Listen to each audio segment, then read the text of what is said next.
রাসূলুল্লাহ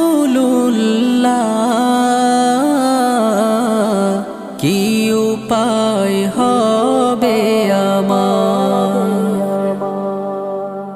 ওই মদিনার পথের ধুলি মাখতাম আমি পেলে সুরমা বলি।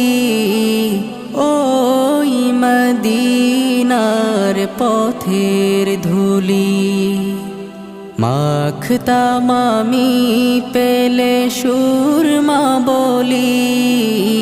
ফিরে পেত এ নয়নে নূরেরি আধার, ডেকে নাও রওজা তোমার রাসূলুল্লাহ।